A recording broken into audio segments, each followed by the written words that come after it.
Okay, so let's go over how to properly don and doff personal protective equipment, PPE. In particular, this is going to be PPE for airborne, droplet, and contact precautions. We'll start off with the donning or putting on procedure, and we'll wrap up with the doffing or removal procedure. But before we get into those procedures, let's talk the basics. What's the equipment that you're going to need to do this to protect yourself properly? The first thing is going to be a gown. You'll also need an N95 face mask. This is going to be for the airborne precautions. If you don't have one, you can use a surgical mask, but just realize this is not going to be for airborne. This will just be for droplet and contact precautions. You'll need a face shield. Alternatively, you can use goggles if that's all you have. And you'll need a pair of gloves. You'll also need an appropriate hand hygiene station with an alcohol-based antibacterial antiviral solution, a trash bin, and an area where you can put this on and take it off safely. So usually when you have a donning area, it's going to be outside the patient's room or outside the isolation room where you have all your equipment, you have your hand hygiene station, you can put things on safely and take things off safely. Before you start, you also want to think about, well, what do you have on your person? If you have jewelry such as watches, rings, earrings, necklaces, you might want to consider taking those off as they can be niceties for infection.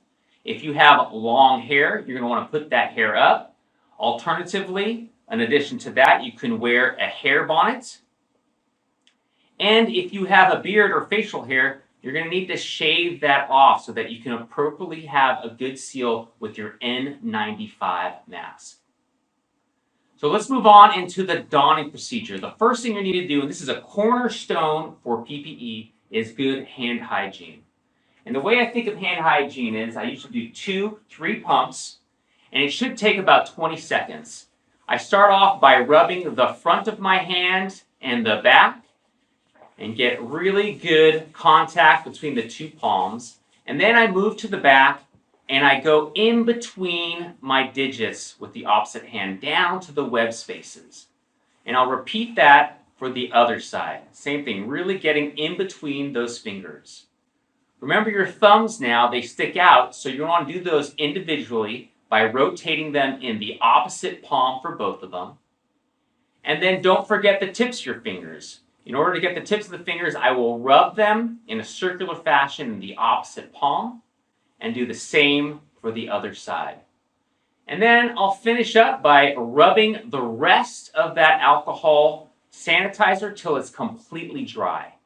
And now you have the proper hand hygiene to move forward and start putting on your gear.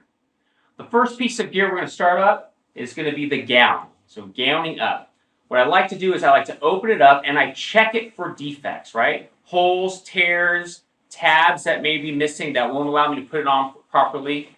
Once I am assured that it's good, I'll start by putting my sleeves in. This one goes over your head. And you'll notice you have these 2 thumb holes.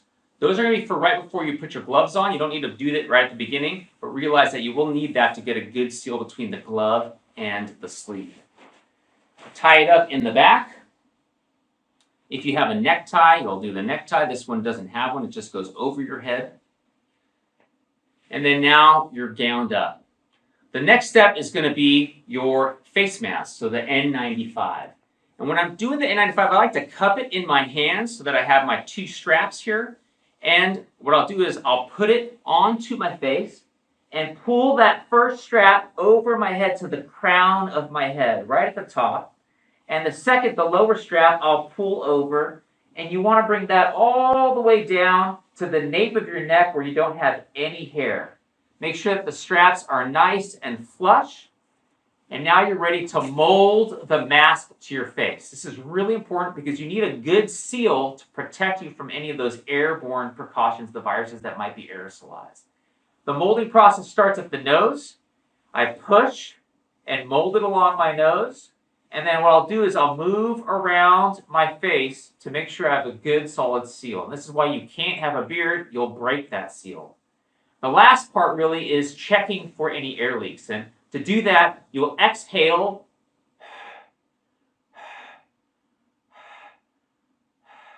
and feel for air leaks around. If you have any of those, you need to readjust the mask so that you don't have that air leak coming in and out. And so now you're masked up, you're molded, it's sealed. The next step is going to be the face shield or the goggles. If you're wearing goggles, it's pretty much put them on, put the strap back. These need to go over glasses if you wear eyewear. Typically though, we have face shields. Same thing with this, it has a padding that will go on the forehead. You want to take that strap, put it to the back. You can tighten to make that nice and snug.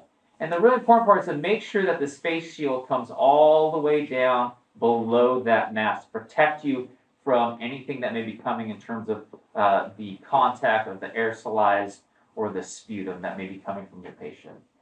And finally, it's going to be the gloves. So when I do the gloves, I'll put my thumbs into the sleeve holes, and you just basically put your glove on as you would any old glove. And the key here is to make sure that you pull that glove above the cuff of your sleeve so that there's no skin showing between the glove and your gown.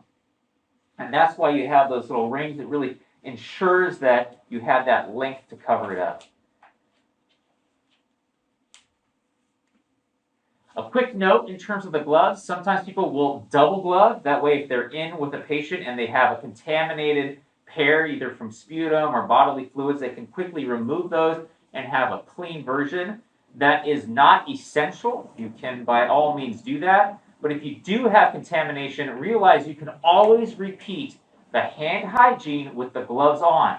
So if these become contaminated, I'll just go back to my hand hygiene so that you've decontaminated these gloves. And now you're basically ready to enter the patient isolation room and do your patient care with proper PPE. Okay, let's go over how to remove or doff your PPE. Before I go through those steps, I do want to talk you through what happens if you're in the patient's room and you get grossly contaminated. First off, say your hands, right? You're going to be using your hands. Let's say you have bodily fluids that have gotten onto your gloves and you need to continue taking care of the patient.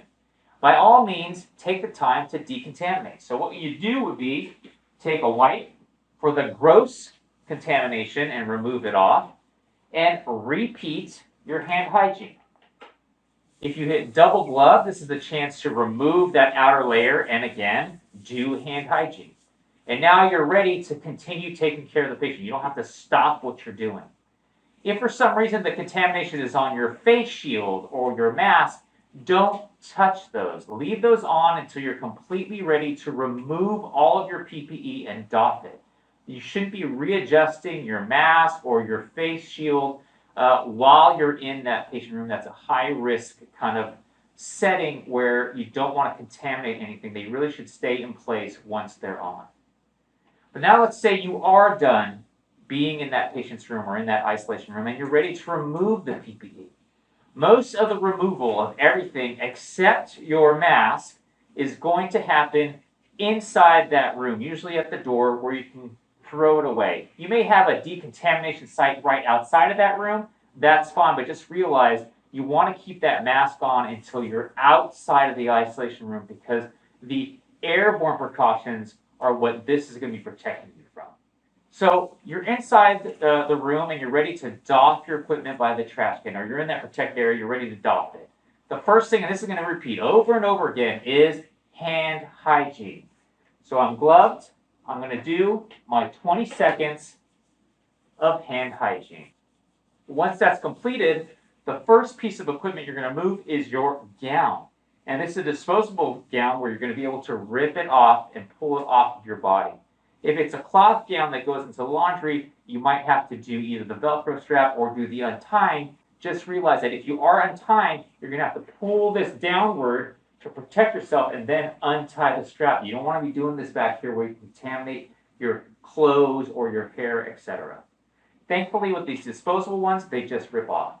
So you want to give yourself a hug, and you pull up the shoulders, and you're going to be basically pulling off at the shoulders and waist, and you're keeping your hands in those sleeves.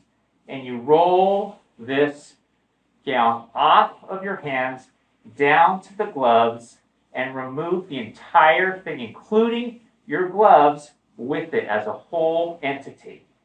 Ball it up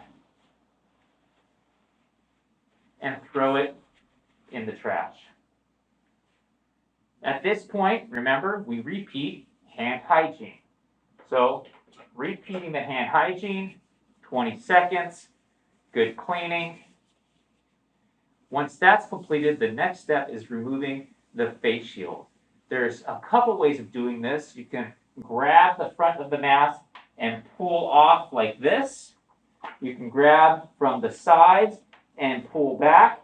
I kind of like doing the front aspect, or at least the side aspect. I don't want to be going back here. Again, I don't want to contaminate my hair. So when I remove this, I'll do the side of the front, pull it off away from me, and throw it into the trash. Now, at this point, again, what's the next step?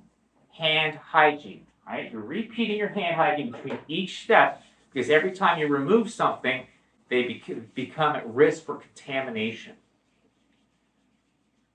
Once I've completed my hand hygiene, I can now either leave that dirty space, either the room or the decontamination site, with my mask on, so then I can remove that in a safe area where there is no risk of aerosolized droplets that may be inhaled when I take this off. Okay, so once you've removed yourself from the isolation room or the patient's room where there's the risk of the aerosolized virus or infectious particles, you can now safely remove your N95 mask or your respirator. And so before you do this step, you're going to want to, again, repeat your hand hygiene, right? Making sure your hands are as clean and decontaminated as possible. This is a 20-second procedure. I'm not going to go through the whole thing again because it's just going to bore you guys to death. But once you have your hand hygiene, you're now ready to remove the mask. What I'll do for this is I'll bend slightly forward, put my head downward, and what I'm going to do is I'm going to grab the lower strap first, pull it over my head, release that strap, and now I'll grab the upper straps here, pull that forward, and you'll have the mask hanging. And then you can just throw it right into the trash can. I'll take this opportunity to remove the hair bonnet, and then you're going to wrap up the doffing procedure with good hand hygiene again. Right? So 20 seconds of really making sure you're cleaning your hands to decrease the spread of infection.